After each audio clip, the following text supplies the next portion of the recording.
The Sabres and a team that maybe isn't where they want to be in the standings, but some dangerous players and certainly not a team that you can take lightly. Definitely can't take them lightly. We were obviously beaten by them in their building. They were the better team, and we want to make amends there if we can tonight by putting up a better effort. And obviously the points are important to us.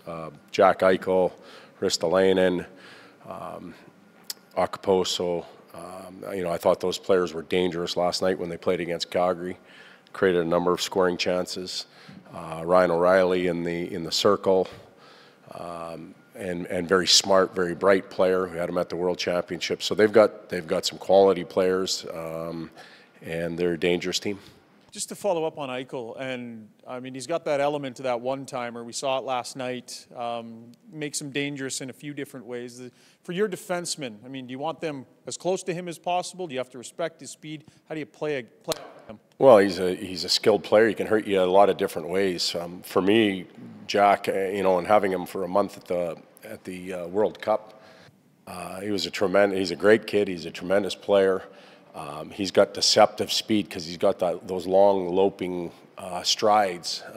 Legs may not be moving quite as fast, but his body's really going, and so that speed's deceptive.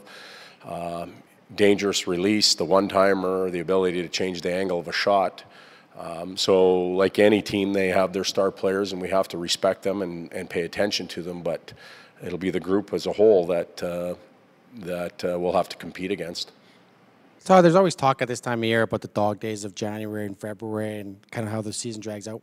In the predicament you guys are in right now, is it easier to motivate guys and you have to worry less about that, about guys coming to the rink every day and because you guys need these points? Well, we had our dog days in November and post-Christmas a little bit. So we've used our dog days up. I've spoke about that before. And, as far as motivating our group, from now till the end, I would be very disappointed if our group didn't show signs of being motivated. There's a lot to play for. There's an opportunity to have a push here. We see some teams that go on winning streaks and climb the standings quickly. We've been able to put 3 in the bank, and as I said yesterday, we don't want to give that back. So the motivating part, for me, it's a lot of it's self-motivation. When you drive to the rink and you jump in your car, you've got your name all over the game, your game, and then we mix all those names together and we develop our game. So take care of your part, be motivated, be excited about playing.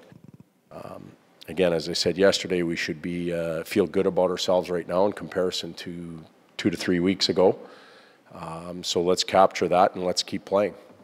Further to that, when you put a few wins together, you can see it in practice and in the room. Guys are upbeat, they're joking around. How much easier is it to coach and play and win when the mood is like that? Well, guys are more open to suggestions and to adjustments. When you're not playing well and you're losing games, you have a tendency to chase things. You have a tendency to worry more about their spirit than you would when you're winning. And the modest 3-game win streak, our spirit's a little bit better, so we don't have to worry about that as much as a coaching staff. Maybe we can make a few adjustments now, and they're willing to capture it, but let's not give it back. Todd, I'll ask the obligatory same lineup. No, we'll make a change. Schlepp's going to play tonight. And what have you seen or not seen from him? I mean, does he have to get in now and show you that it's just not one game? He's got to 2 games, 3 games. He's got to do the thing he did in the playoffs or late in the year. I think you just answered the question. That's exactly it. Get in, get things done, get some traction as a player, and turn 1 day into 2 days. So who is he in for? Who played last game? Who's he in for? He's going to go in for Cami tonight. Gino? Just a question about Ryan Smyth, who was honored this morning. I don't know if you saw or heard yet because you were busy, but with the Order of Canada, and you've probably got lots of experience against him, and what you think of him getting this kind of honor. Oh, a tremendous honor for him and his family. Ryan's a quality person and was a tremendous player. Obviously, anybody that has been an Oiler fan knows what he meant to the team and the organization, certainly the city. He still calls it home. But the Order of Canada, as far as hockey goes, that is more a reflection on what you do for your country. And you know, you don't get the nickname Captain Canada for nothing. And he did a tremendous job of representing our country at a number of different events, and was successful at many of them. So I think it's a very deserving honor for him and the other nominees. Okay.